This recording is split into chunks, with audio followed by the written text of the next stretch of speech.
Hi, Saliha, how are you? I'm good. How are you? I'm good. So we'll start with a new poem today, and I'm going to share both the screenshots with you of this poem so that you can kind of read through it. What I'd like you to do is to read out the poem, read Okay. it out loud, and then we will start to annotate it, okay? Okay, and Sword, I have one more thing to say. The Mm-hmm. th the reason why they don't have the anthology in the past papers is because they stopped because of COVID. Mm-hmm. Mm-hmm. So in the specification of the new specification, at least what I read, it said that they will start to put the anthology from this year. Okay, great. I don't have set update on my end, but like I said, there's no harm in us doing the anthology, so we're going to go ahead with it. And if it in case does come, then that's well and good because you've already attempted it, so you know what's up. And if it doesn't come, then it's still practice for the unseen poetry. Yeah. Yeah, so there's no harm. So we'll just move on with the anthology, and this is the second poem. This was the first one, If, that we did the other time. And then we'll move on to prayer before bed. So we'll just go in the order that the anthology is in.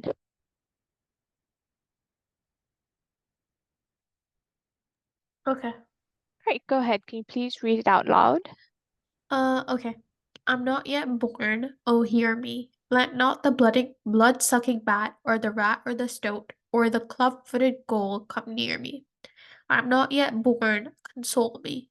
I fear that the human race may with tall walls wall me, with strong drugs dope me, with wise lies lure me. On black racks rack on black racks rack me, in blood baths roll me.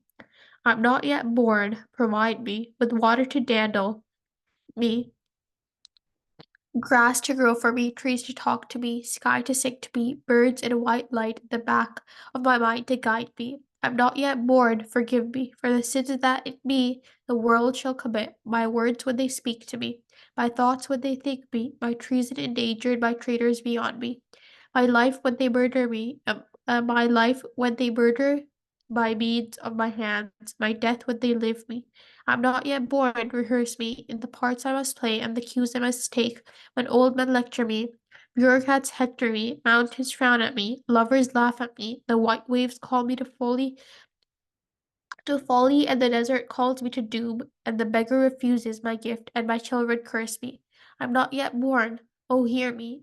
Let not the man who is beast or who thinks he is God come near me. I'm not yet born. Oh, fill me with strength against those who freeze my humanity, would dragoon me into a lethal automated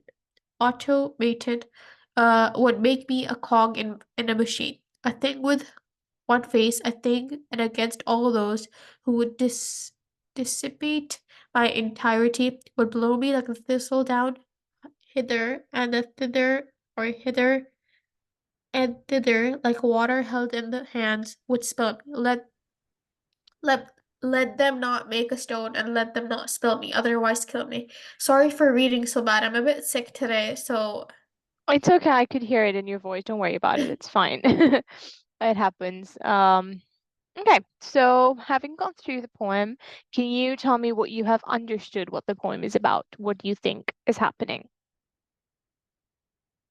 it kind of gives me a vibe that the person who's talking is kind of like a fetus Mm-hmm. Mm-hmm. who's not born yet, obviously. But I guess some if I read it, it kind of gives me a vibe that she's also talking to her mother or his mother. Um, telling her to protect him or her, I guess. Um, but yeah, there's a lot of anaphoras as well as caesuras and enjambments. Yeah, there's a lot of caesura and Jamin. What other techniques have you highlighted? Caesuras, enjambments, anaphora. I noticed, can you go down? I noticed like alliteration. Mm-hmm. out there with the tither hither, that part. Yeah, and the second last stanza almost. Sorry, I can't see your screen. Yeah, okay. Yeah, sorry, just 1 second. There's some kind of glitch happening on my end. Just give me a moment. No worries.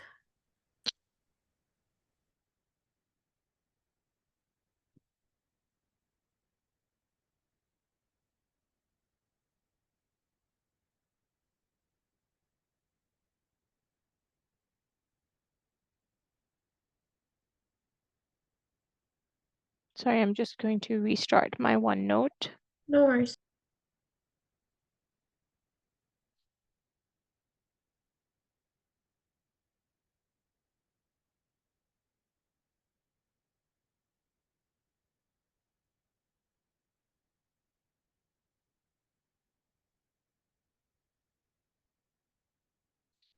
Okay.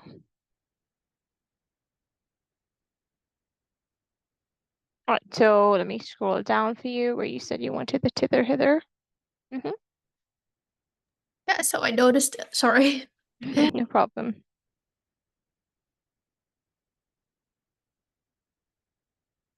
Okay, so I noticed like an alliteration like would blow me like the thistle down hither and thither, or hither and thither like water held in the hand would spill me. Does that make sense? Is that an alliteration? Alliteration? Yes, we can count it as alliteration, and we can also count it as some kind of consonants because we have the T and the H sounds that have been What's a repeated. consonant? Yeah, consonants. So with assonance, we have vowel sounds that are repeated. My pen's not working, so I'm just going to write it down. So we have repetition of vowel sounds. And then for consonants, we have the repetition of consonant sounds. And then we have sibilants, which is a specific repetition of the S sounds.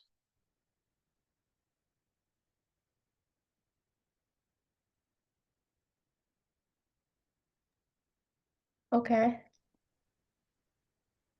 Yeah. So these are techniques that usually we use in poems specifically to highlight the kind of repetitions that we're going on with here with thistle, hither, tither, hither, and tither. We don't just have the first alphabets because it's just generally consonant sounds. So it's not just about the first alphabet because alliteration is more focused on the first letter, but consonants is just a repeated sound. So even the, like with the hither, tither, hither, tither, the th sound, the consonant sound is what we will come and kind of annotate as consonants. Okay. Okay. Yeah, I'll try and highlight it with um my mouse.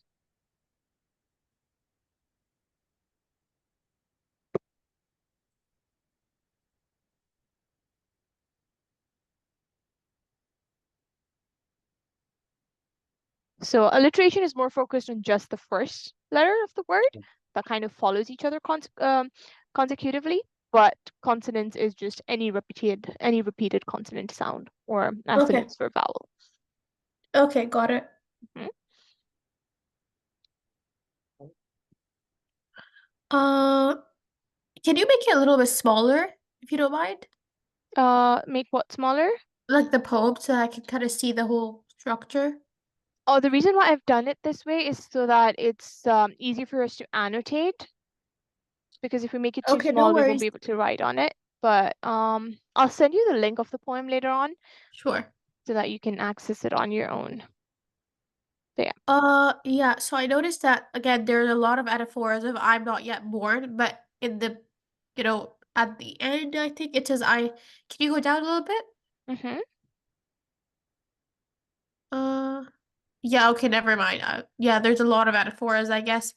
And I think after the semicolon, it kind of, each one has a different, like, has like a different conditional, I think, condition. Mm-hmm. Mm-hmm. Oh, hear Mm-hmm. me, oh, fill me, or curse me.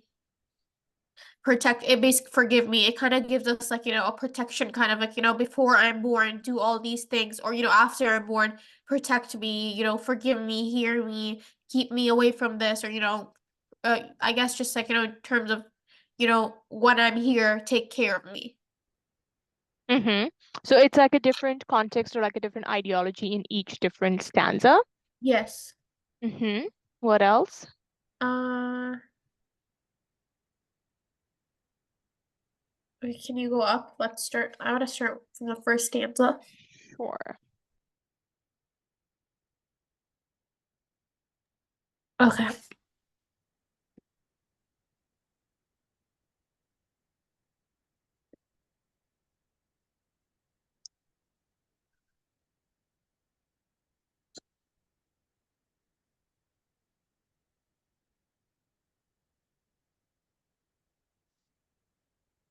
Over here, like she says, I'm not yet born, provide me water with water to dandle me, grass to Mm-hmm. grow for me, trees to talk to me, sky to sing to me, birds and a white light in the back of my mind to guide me. So it kind of gives like a vibes of like, help me grow in a Mm-hmm. way. Mm-hmm. Mm-hmm. You know, Provide me with help like the me, specific things needed for growth. yeah.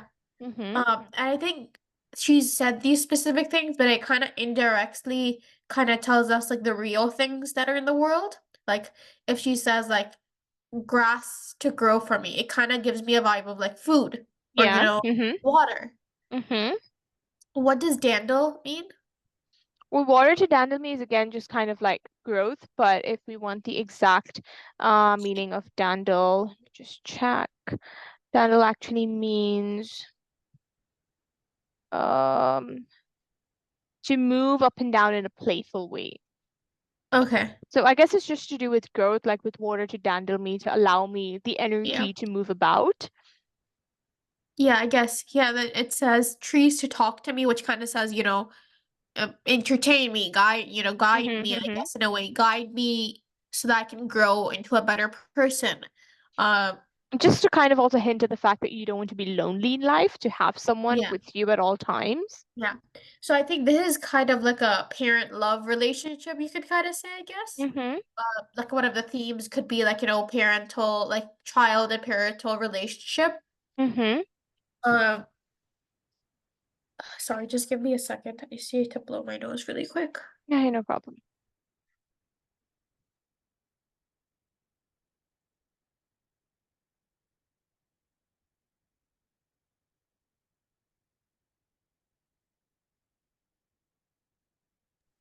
Okay. Mm-hmm, Yeah, so I think one theme could also be like parental and child relationship where um she's kind of guiding her mother on how to like protect her and help her grow and love her and excuse her sins and all of that. mm-hmm. Yeah, themes of guidance as well, themes that Yes. have some kind of religious connotation as well. It's multiple things. So let me walk you through the generalized idea of this poem. So obviously this poem has a unborn speaker that is praying to God for a good life or some kind of guidance in life so that they don't um struggle or suffer, and basically asking God to give them a good life, asking God to protect them from like the evils of the world, which could be translated to evils like war, poverty, murder, evil people, evil men, women. Um, there is a juxtaposition throughout the play, throughout the poem, and the juxtaposition. Are you familiar with the term? Like opposites, you could say. Like contrast, right? Yeah. So the juxtaposition is between the unborn child and the knowledge he or she, said child, um, possesses of the world. worst features, because there's nothing positive that has been kind of analyzed over here so far. The baby has just highlighted all the negativity in the world, has highlighted all the bad things in the world, and there's a clear juxtaposition between the idea that this child is unborn. He is not brought into this world yet, which means that he shouldn't be having all this information, yet he sometimes somehow has all the knowledge of these worst features of the world has to offer. There's that striking contrast between the existence and non-existence concept of this baby. And there's also this kind of like future um, idea that comes to play, because a lot of the lines have been written in a way where the baby is kind of begging for future forgiveness, like, forgive me if I do this. Like, he has just, I'm just going to call him the baby a he. So he has just assumed that coming into this world means he's going to commit some sins, because he knows that that's inevitable. That's something that he cannot avoid. And thus the child is asking for this forgiveness and rehearsing in the parts I must play. I'm not yet born. So this is stanza number 1, 2, 3, 4, 5. I'm not yet born, rehearse me in the part I must play and the cues I must take. When all men lecture me, bureaucrats hector me, mountains frown at me, lovers laugh at me, and the white waves call me to folly, and the desert calls me to doom, and the beggar refuses my gift, and my children curse me. Is already aware of all these things that are going to happen. He's already assumed that his children are not going to like him. He's already assumed that people are going to laugh at him. So there are some things that he's just pre-accepted for himself before coming into this world, that these are inevitable and this is something that I am going to go through, whether I like it or not, because this is the passage of life. And so he's kind of like asking for forgiveness before even kind of going through these things, or doing these actions in the first place. Got it. Okay. Yeah. So what do you think about the title? Now, before we go into a stanza by stanza analysis, what do you think about the title, Prayer Before Birth? Uh, pray before birth. I think again she's just talking to God, um, expressing his or her thoughts before Hmm. birth, I guess. Um, It kind of shows how this woman, said woman, might be very close to giving birth, and it's like the child just making these last demands or these last yeah. requests before he or she steps into this abomination of a world that he has in Yes. his mind. Um, so it allows us as readers to imagine a woman that's really close to giving birth, and this, and it's not until the first line, I mean, the beginning reading the title, you could just assume that it could be a mother. But when we come to the first line of the poem, which says, I'm not yet born, is when you get the exact idea this is indeed from an unborn speaker, from an unborn child. And it is like the first prayer, almost like a call for protection from the evils that reside in this world. And we have a lot of that brought into light in like stanza 1, like when you talk about, let not the blood-sucking bat or the rat or the stoat or the club-footed gowl come near me. This rat and bat are representations of diseases, because rat and bat are something that's very commonly used to represent diseases. Like we can just look at COVID, for example. So we can kind of say that these two are symbolic of diseases, and he's trying to find a protection from illnesses. So specific use of these words could be something that symbolizes illness or disease. Um, Also, the stoat or the club-footed gowl is like from evil spirits. So we can kind of summarize and say that stanza 1 focuses on protection from diseases and protection from evil spirits. Got it. Okay. Okay. And then we move on to stanza 2. We have one more line. So the first one is a tercet. It's a 3-line stanza. Stanza 2 is a quartet. It is a 4-line stanza. And over here, now there's like additions coming to his prayer. So the first prayer just started off for diseases and evil spirits. Now there's addition to his prayers, like there's levels to his prayers, and he's adding on and he's saying, now I want protection from evil spirits and diseases, and now I want protection from human race. I'm not yet born, console me. I fear that the human race may with tall walls wall me, with strong drugs dope me, with wise lies lure me, or black racks rack me, in blood baths roll me. So here we can see that there's a lot of alliteration, okay? Drugs, dope, lies, lure, black racks rack, blood baths roll. That's a lot of alliteration. Now, why we say alliteration here is because of how much it follows each other, like right after the other. There's that repeated sound. So we can say walls, wall me, lies, lure me, blood bots, racks rack, drugs dope.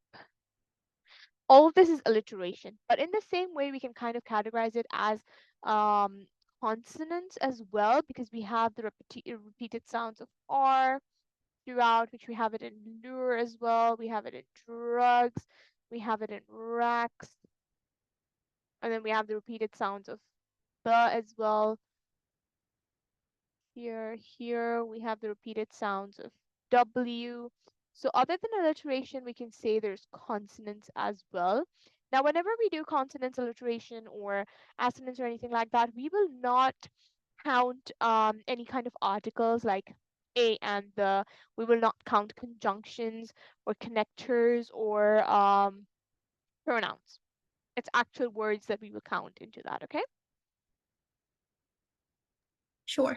So we won't use with, even though it's W, we won't use it as consonants.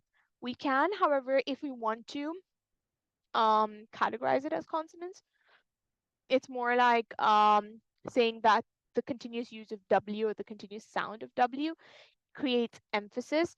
With tall walls wall me, with strong drugs stroke me, with wise lures lure me. We can focus on the repetition of with is just helping us kind of understand that this is an extension to the previous request. And that's how we can say that the repetition of the word with helps us understand that this prayer is an addition to the prayer above. Okay. Okay.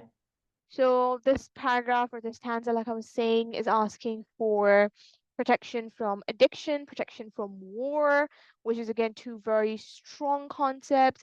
And it again gives us the idea that it's a very intelligent, or someone, or intelligent person, or someone who possesses a lot of knowledge, because this reflects a grown person who has experienced these deadly evils, but there's like a newborn that's talking about it. There's that complete conflict or juxtaposition here again, because the experiences of an experienced man or an old person is reflected through the mouth of a newborn or an unborn child. It also lets us know that the newborn baby is very knowledgeable, and there's also a huge, I would say, contrast. So we can say a contrast between innocence and evil. The innocence of the child and the evil of the world is very, very, very strongly juxtaposed in this particular stanza. Okay. Do you if you feel I'm going too fast for you, you can ask me to backtrack. No, no, you're go fine. Okay. I'll let you know though if you do. All right. Because sometimes my mouth moves faster than my brain, and it's harder to catch up. No Okay. worries. So stanza number 3. I'm not yet born, provide me with water to dandle me, grass to grow for me, trees to talk to me, sky to sing to me, and a white light in the back of my mind to guide me. Um, Here, like we said, it's like the child is asking for provisions.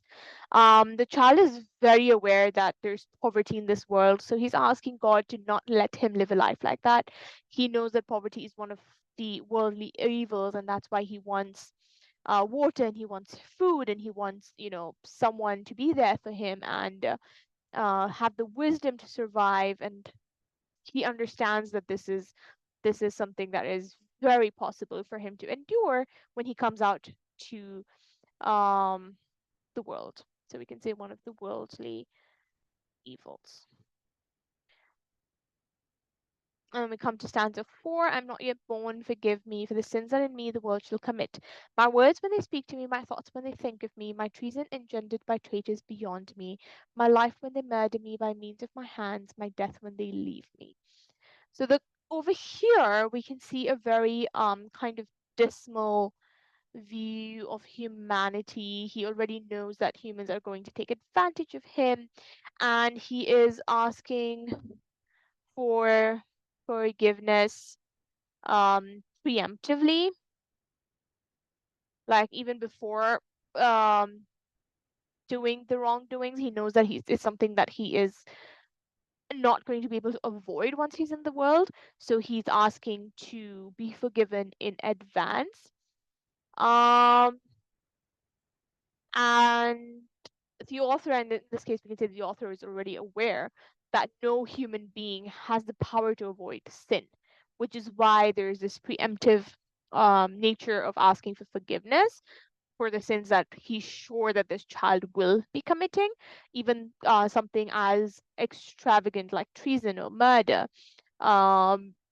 is something unavoidable or inevitable in this case. Okay. Okay, I want you to try and give me an analysis for stanza 5. It's I'm not bored yet. Rehearse me, right? Mm-hmm. Okay. Let me just read it one more time.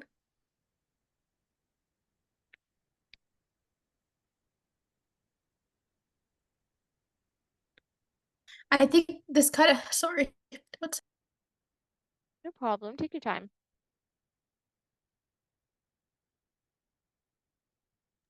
Okay, so I think the stanza kind of covers how she's asking God to give her knowledge, but also guidance and how to manage and tackle situations. Does that make sense? Mm-hmm. Like what she says, what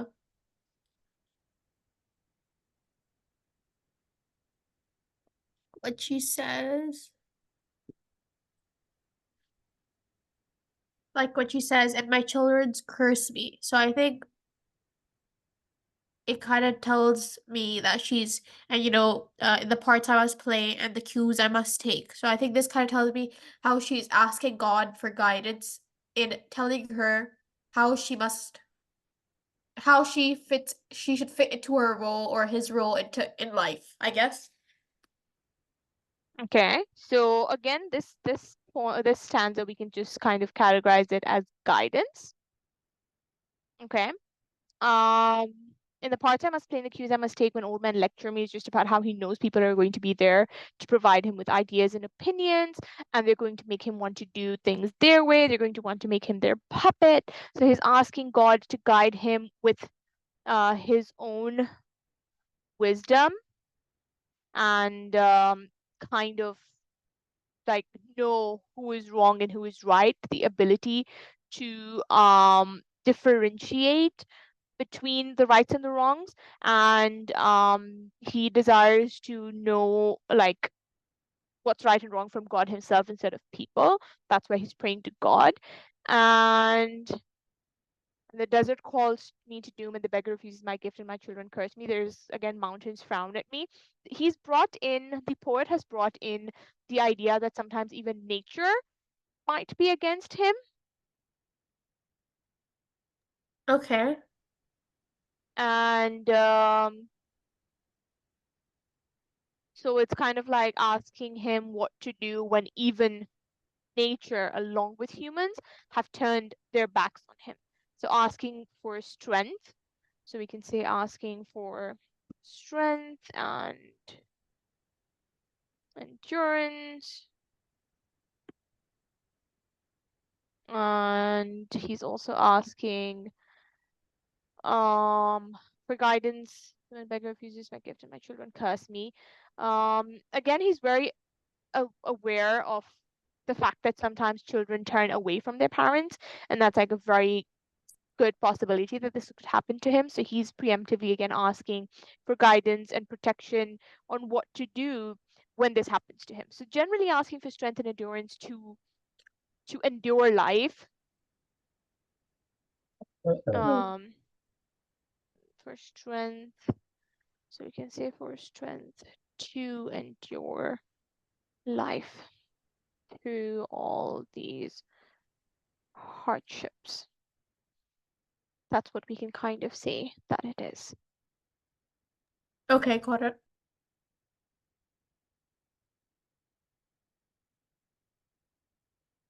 And so stanza 6 is a short one. Why don't you try that as well? Okay. I am not yet born, oh hear me. Let not the man who is beast or think he is God come near me. I think she's kind of saying that protect me, or yeah, protect me from like arrogant or bad people.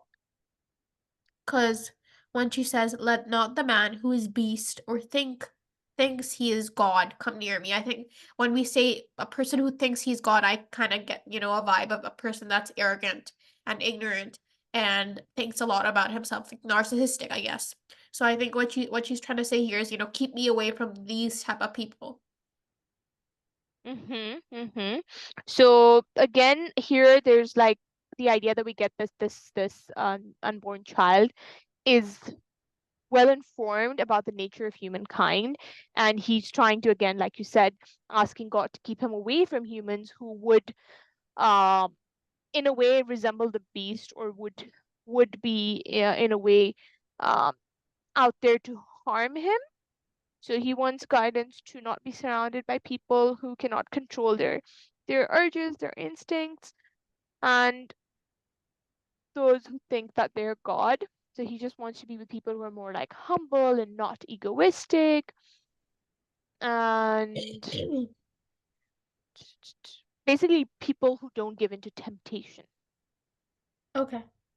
But we can say that there's two types of people that have been represented here. So um, those who give into temptation and those who think they are God. And he doesn't want to be involved with either one of those type of people. Stanza 7. I'm not yet born, or fill me with strength against those who would freeze my humanity, which dragoon me into a lethal automaton, would make me a cog in a machine, a thing with one face, a thing, and against all those who would dissipate my entirety, would blow me like a thistledown hither and thither, or hither and thither, like water held in his hands would spill me. So here again, there is asking for protection um, against anything and everything that people would want to do with him. So, like those who want to change him, who want to make him Yep. inhuman, who want to turn him into a machine. He does not want to become a robot living through life for the sake of living. Um, Again, when he talks about, so let's just against becoming robotic, almost like being controlled by other people.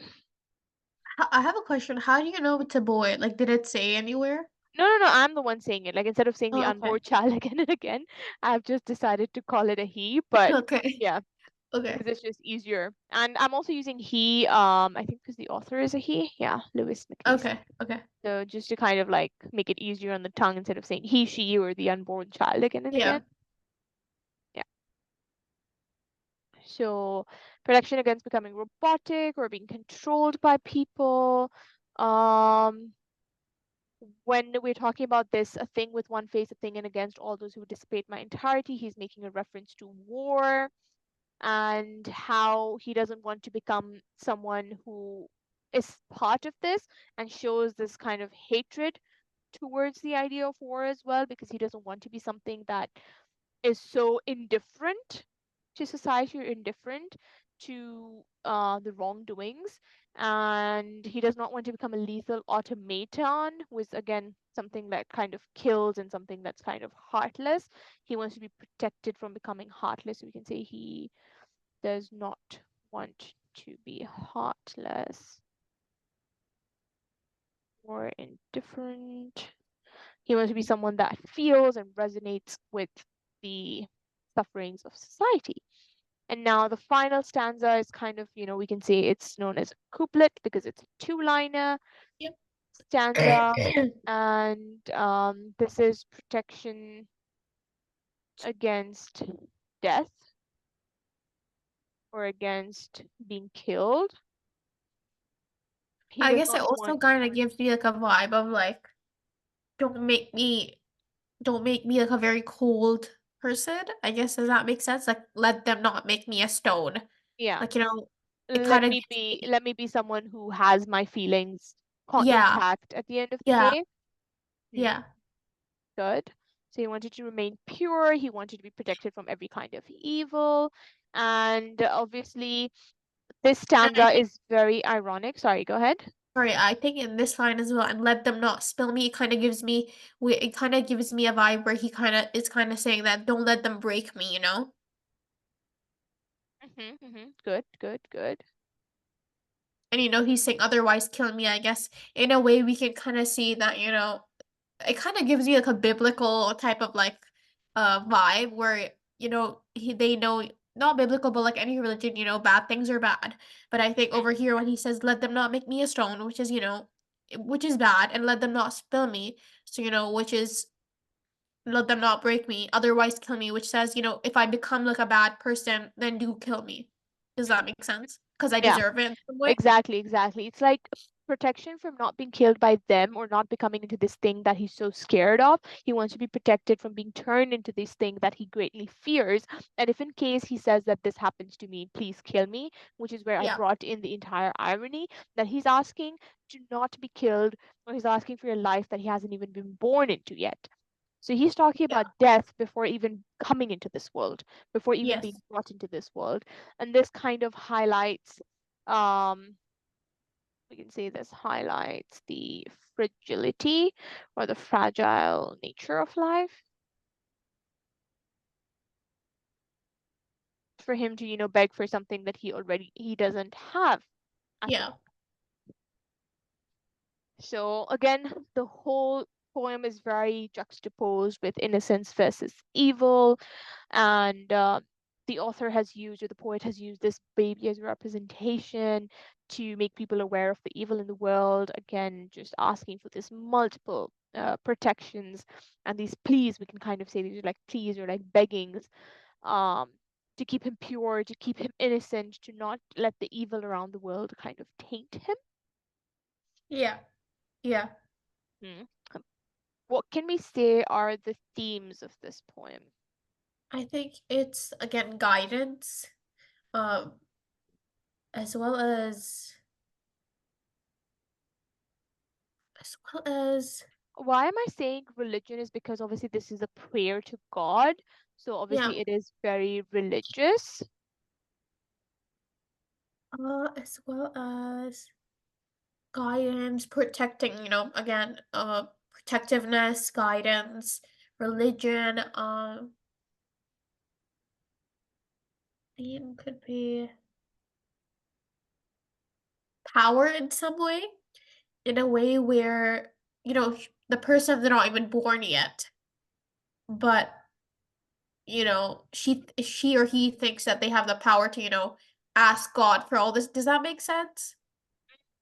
I think we can use that more in the sense of like analysis, but Yeah. we can maybe say hopelessness Yeah, I guess. that Yeah. this child feels, and feels like the only way to survive life is through prayer, which is again bringing us back to religion or like guidance. Yes. And then we can talk about corruption, as how corrupt the world is, and why this child needs said protection or said guidance in life is because of how he feels that this world is a corrupt place, and it can change anyone, it can rip or like take anyone's innocence away from them. Yeah. Yeah. Yeah, so this is what it is. Now I wish I had my pen working so that I could make the annotations for you on the screen. But how about we go ahead and kind of make a list of all the different literary devices. So I want you to start working on it and be like anaphora. And I just want you to highlight, like maybe, for example, anaphora is I throughout, for example. Or you want to say, I'm not yet born, I'm not yet born, Word. I'm not yet born is the anaphora. I'm not yet born. In fact, we'll just say that I'm not yet born throughout is the repetition, and I is the anaphora specifically. So we go repetition. So when you do repetition, I want you to like say, I am not yet born, and I want you to write down all the different instances of repetition. What else has been repeated? Just mention all the repetitions and then move on to the next technique, which is like personification. So do as many as you can. Kind of highlight them if there's any specific metaphor. We're just going to kind of write them down. What's the difference between metaphor and personification? So personification is, write that down for you here so that's easier. Personification is the technique of giving inanimate objects human characteristics.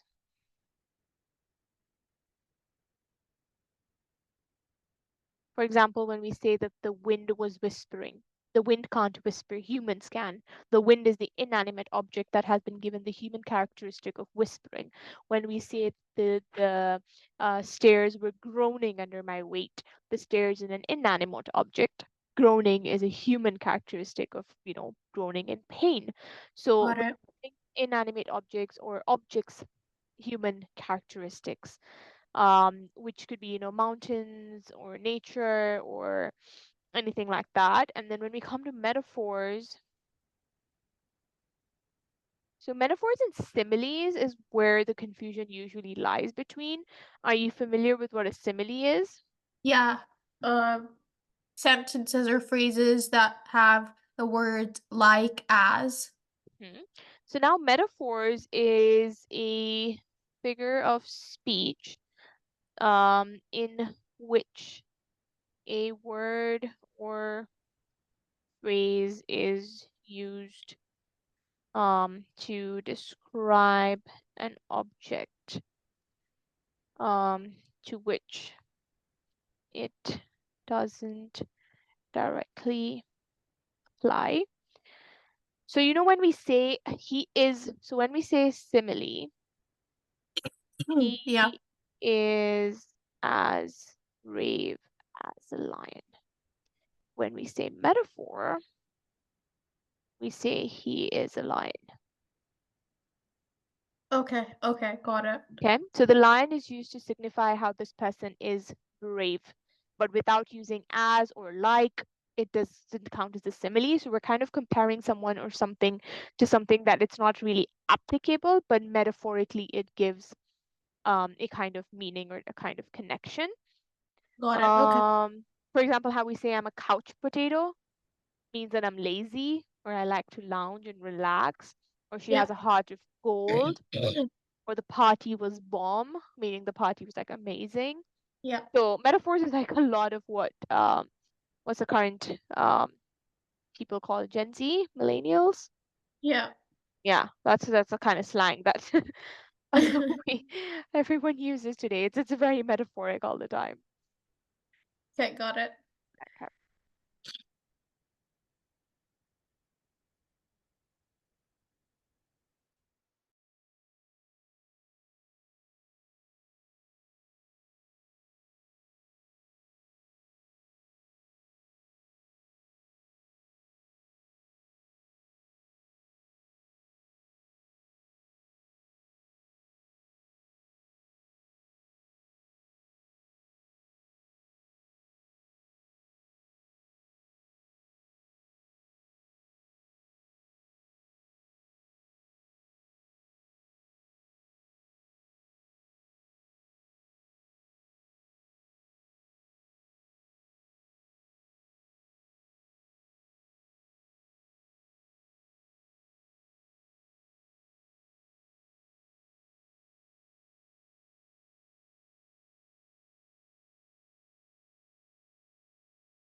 Okay, can you go back to the poem?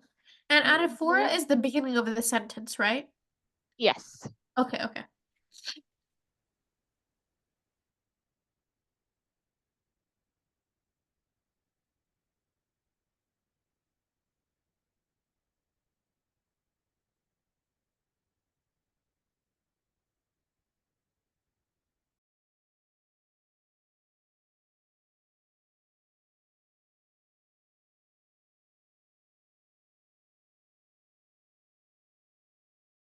Okay, can you go back? Sorry.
Okay, so I found this much right now. Not much, but that's all I could find.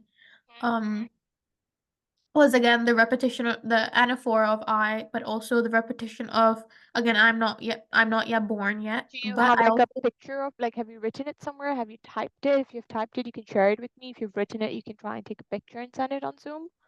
I can send it, but it's not much. That's okay, no problem. It's just good for us to see Okay, what you have like in front of us. sure. I can send it in the chat. There we go.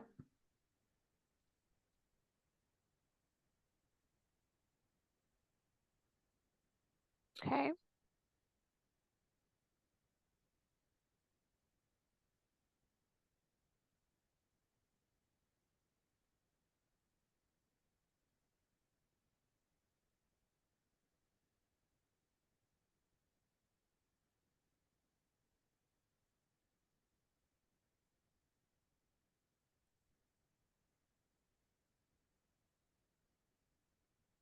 I didn't find any similes. Mhm. No, I was just giving you examples of different like Yeah, techniques. yeah, definitely. Let me just pull up my notes so we can see what we have.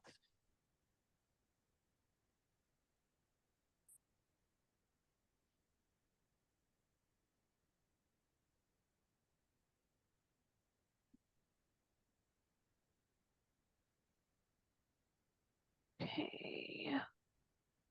Personification. So there is water to dandle me.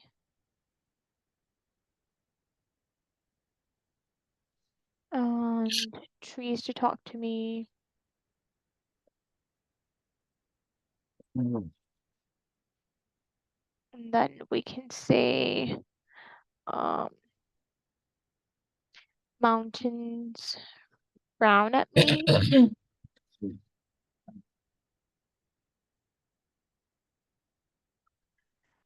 We have the repetition of me, which we've highlighted. So we have metaphor, hall, walls, wall me, which is kind of like, again, the ideology of war and how he feels like closed off and like suffocating.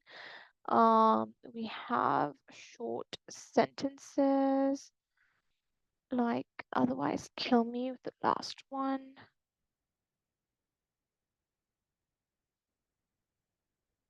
Now, a lot of these things can be categorized into literary devices and then structural devices, like short sentences is something that is structural.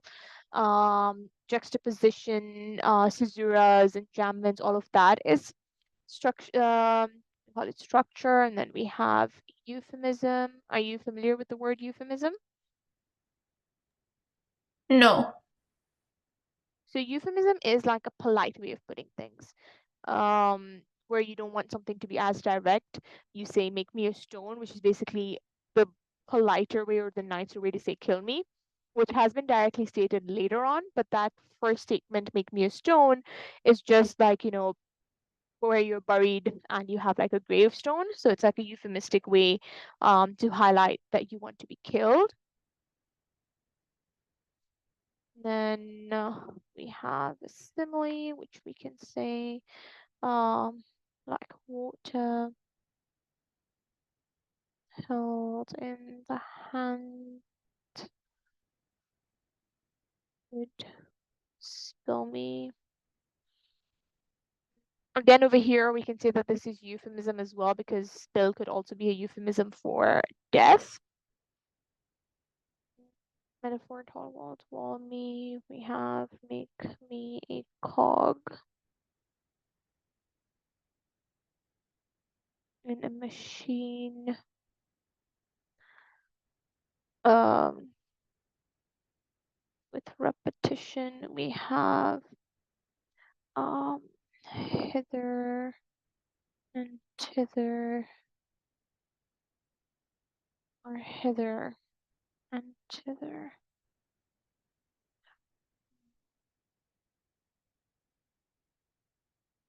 Juxtaposition, which is something that is throughout.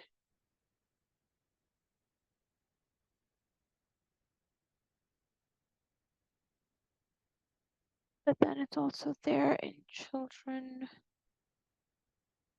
Curse me. Again, to show that innocence versus evil. Sorry, innocence versus evil. We have what we call plosive sounds. So plosive sounds is something that is repeated in like T, B, P, D, and there's I think 2 more alphabets that I can't remember. But these plosive sounds are like harsh sounds. Got it. So in things like blood sucking bat, or yeah, blood sucking bat, club-footed gowl, I think can be also categorized. I think the other alphabet should be a G, but I'll have to check. And then other than this, we have assonance. So assonance is the same line that we highlighted the alliteration. So tall, walls, wall, and black, racks. Rack, and the assonance sound over here is A.